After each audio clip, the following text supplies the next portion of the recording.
Alguma coisa está errada. A indignação dos brasileiros contra a corrupção não mobilizou a população hoje. O movimento, que nasceu nas redes sociais, conseguiu reunir pequenos grupos de manifestantes em várias cidades. Em São Paulo, 2.500. Em Brasília, 20 mil. Alguma coisa está errada. Faltou apertar o botão certo. Esse público, só para você ter uma ideia, é bem menor que a partida entre São Paulo e Internacional, que aconteceu em Barueri, e muito menos que o número de fiéis que foram à Aparecida homenagear a padroeira do Brasil e rezar por uma vida melhor. Veja agora outras notícias importantes desta terça-feira. Vídeo divulgado pela polícia mostra a ação de bandidos que assaltaram joalheria em shopping do Rio. Um idoso morreu baleado. O Irã chama embaixador para dar explicações sobre a acusação de apoio ao terrorismo feita pelos Estados Unidos. Na série Crianças do Brasil, nossos repórteres mostram como a falta de creches pode comprometer a vida das crianças. Engavetamento com 50 veículos deixa 4 mortos no Chile. E a rodada do Campeonato Brasileiro com direito a golaço.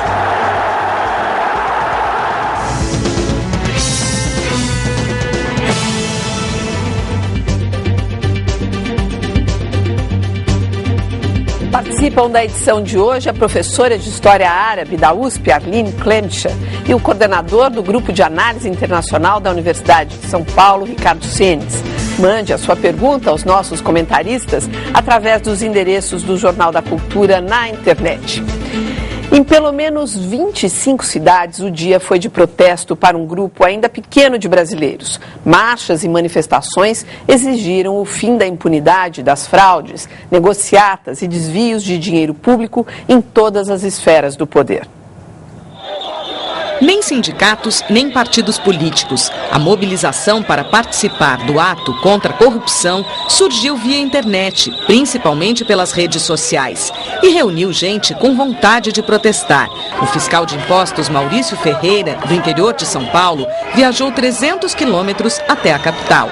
Eu percebo que realmente é uma coisa verdadeira e pura, que vem da população e não manipulado. Para chamar a atenção para a causa, vale tudo. Pinturas que lembram a mobilização anticolor dos caras pintadas, nariz de palhaço, discursos, faixas e até fantasia completa. O aposentado Luiz Andreoli encarnou o filósofo grego Diógenes, o cínico, e sentenciou. Sem trabalhar, sem estudar e sem patriotismo, ninguém muda esse país. De acordo com os manifestantes, cerca de 11 movimentos em todo o país têm as mesmas reivindicações. Fim do voto secreto no Congresso Nacional, destinação de 10% do produto interno bruto para a educação, adoção da lei da ficha limpa nas próximas eleições e classificação da corrupção como crime hediondo. Criadora do Varre Brasil, a gerente de projetos Carla Zambelli uniu 3 gerações. Veio com a mãe e o filho. Se você pensar que 70 bilhões de reais normalmente somem do governo por ano, são 70 bilhões de reais a menos que estão indo para a saúde, para a educação, para a infraestrutura, que é quem precisa. Neste movimento de lideranças difusas, o ator e empresário Felipe Melo coordenava o pedido pacífico dos manifestantes para que os motoristas que cruzavam a Avenida Paulista participassem, buzinando. A ideia é essa, gerar uma consciência, que gera uma intenção, que gera ações, que geram resultados. E aí rever a consciência, rever a intenção e tem que manter o movimento. A Polícia Militar calcula que 2.500 pessoas participaram do protesto na capital paulista.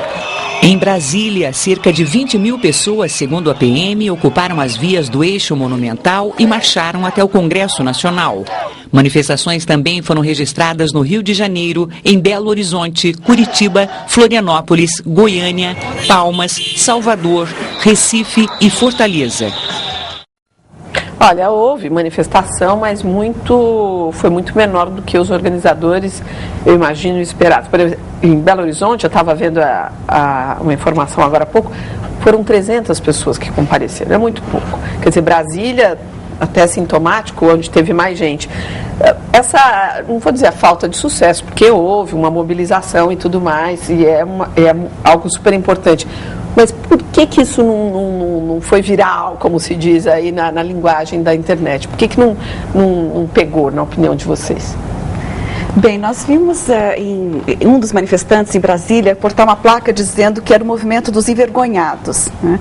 Talvez para ele virar um movimento massivo ainda precise chegar a ser não um movimento dos envergonhados, porque a vergonha ainda talvez não leve as massas à rua, mas um movimento dos indignados, como tem sido os movimentos mundo afora hoje, organizados via internet. Então, talvez falte ainda chegar no bolso dos brasileiros a crise de cheio, ou seja, acabar realmente a impressão de que nós estamos ainda além do alcance da crise mundial e nos inserirmos de fato nesse movimento. Talvez falte um pouquinho ainda. Agora, ao mesmo tempo, eu acho que tem eu não tinha reparado que tem uma pauta organizada desse movimento com 4 pontos, me parece muito interessante, que vai da questão do Conselho Nacional do Judiciário até a questão da ficha limpa, ou seja, bem pontual. Me parece que não é uma boa medida ver o número de pessoas na rua. Possivelmente, se você fizesse uma enquete sobre o número de pessoas que estão apoiando essa pauta mínima, eu acho que vai ser bem expressivo. Me parece que é um movimento interessante. Mas quando você vê até ali, algumas referências ao movimento Caras Pintadas e tudo mais, que foi, a gente lembra como foi aquilo. Ontem aqui o Paulo Saldiva dizia assim, olha, eu acho que isso não mobilizou como deveria porque não há uma liderança, não tem uma cara. Não, e houve o recuo em relação ao 7 de setembro. 7 de setembro tinha mais gente na rua do que hoje, né? Talvez seja por uma falta de liderança ainda para levar essas pessoas às ruas. E concordo que existem realmente medidas muito interessantes em termos de leis sendo discutidas para acompanhar, não se trata apenas de ir às ruas, né? Olha, o Vitor, ele fala até aqui algo parecido com o que você disse, que a percepção de uma vida melhor pela maior parte dos brasileiros pode ser um fator que inibe manifestações contra a corrupção. E outro já fala assim, mas cadê então os caras pintadas? O Lula comprou eles, enfim. Bom, levantamento da Fundação Getúlio Vargas mostra que em 7 anos o Brasil perdeu 40 bilhões de reais com a corrupção. O nome deste lugar, no extremo sul de São Paulo, é Jardim Esperança. E como eles esperam?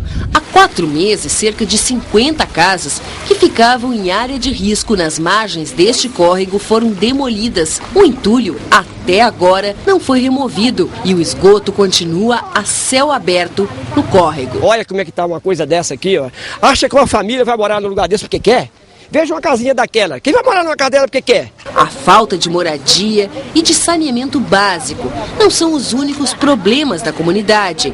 Conseguir atendimento no único posto de saúde do bairro exige paciência. Adriana tem bursite e tendinite, doenças provocadas pelo esforço repetitivo de quem trabalhou por 12 anos como operadora de caixa. Precisa de fisioterapia, mas não consegue fazer. Já faz 1 ano e meio. Venho quase toda a semana, né, perguntar se conseguiram a vaga para mim. Eles sempre falam que nunca conseguem, porque tem muita gente na frente. 40 bilhões de reais. Dinheiro mais do que suficiente para resolver este e muitos outros problemas em comunidades pobres espalhadas por todo o país. Esse é o valor que o Brasil perdeu em 7 anos para a corrupção. Com este dinheiro seria possível, por exemplo, reduzir pela metade o número de casas sem saneamento no Brasil. 12 milhões e 500 mil moradias receberiam água e esgoto. Também poderia aumentar em 23% o programa Bolsa Família, que distribui entre R$ 32 e R$ 242 reais por mês para famílias de baixa renda. O valor é resultado apenas dos desvios de recursos federais, incluindo os repasses aos estados, escândalos como a Operação Voucher, que derrubou a cúpula do Ministério do Turismo. A Polícia Federal estimou o prejuízo em 3 milhões de reais. O levantamento foi feito por este economista da Fundação Getúlio Vargas. Nós precisamos mais punição. E também incentivar transparências em todos os níveis do governo, na União, nos estados e município. Imaginar o que são 40 bilhões de reais é difícil. O dinheiro que a gente não tem cálculo, né? Não sabe nem em que cabe, se é uma carreta, se é em 5, 6 aviões. Mais fácil é explicar o sentimento de quem é diretamente atingido pela corrupção. Eu acho isso uma falta de respeito, né, com a população, uma falta de consideração. Próprio dinheiro do povo, né?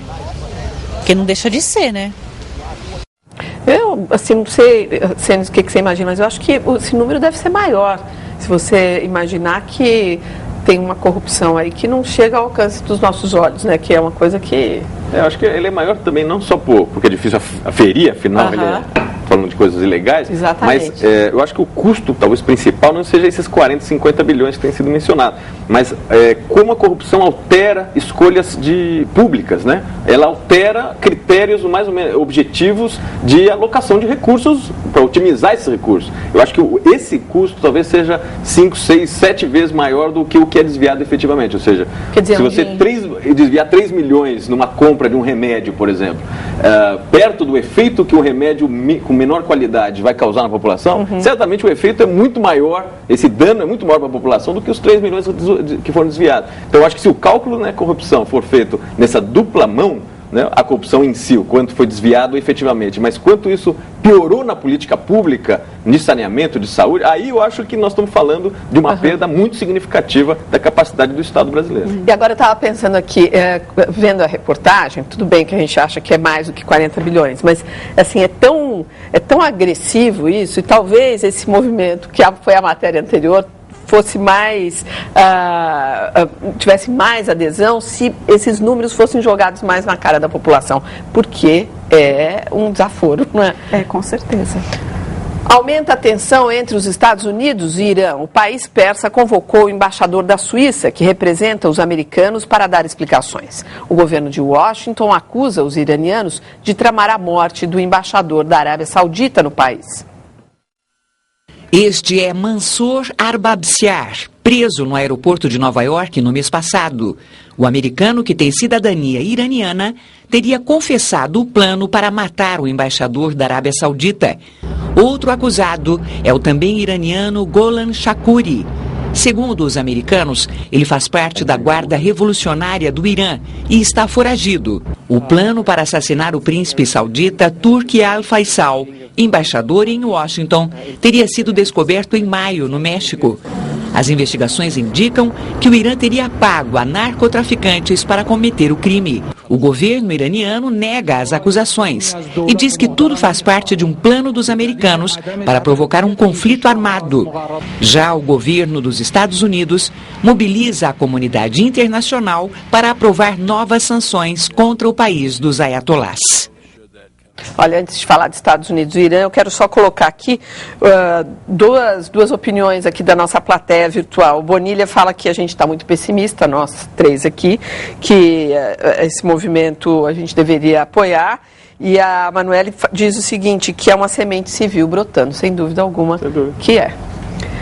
Bom, Estados Unidos e Irã, tem alguma ressalva, alguma observação que a gente, ou cuidado que a gente deve ter, na sua opinião, Aline, quando a gente ouve essa notícia, quando a gente acompanha o noticiário? Eu acredito que sim, Polly, porque a gente está falando num contexto assim, bastante complexo que envolve vários atores. Os atores principais aqui são Arábia Saudita, Irã e Estados Unidos. Irã e Arábia Saudita são os dois países, os maiores regimes fundamentalistas da região. O Arábia Saudita fundamentalista sunita e o Irã fundamentalista xiita. O regime iraniano comete uma série de abusos de direitos humanos, realmente uma situação muito complicada. Agora, o terceiro ator é que realmente deve causar cuidado aos nossos olhos, porque qual é o interesse dos Estados Unidos em emitir esse tipo de declaração, dizendo que, devido a uma suposta tentativa de assassinato de um embaixador saudita nos Estados Unidos, o mundo precisa se unir, se unificar e isolar o Irã.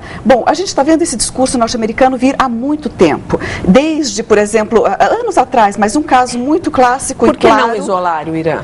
Bom, por que não? Agora, se o problema é a possibilidade do Irã desenvolver armas nucleares, será que o isolamento é a melhor forma de lidar com isso? Ou será que não é a negociação, acordos e assim por diante? Por exemplo, o que o Brasil tentou fazer um ano atrás, em conjunto com a Turquia, foi mediar um acordo com o Irã para controlar essa produção de energia atômica que supostamente poderia gerar um programa de construção de bomba atômica. Que não deu em nada, né? E esse acordo não deu em nada por quê? Porque os Estados Unidos ficaram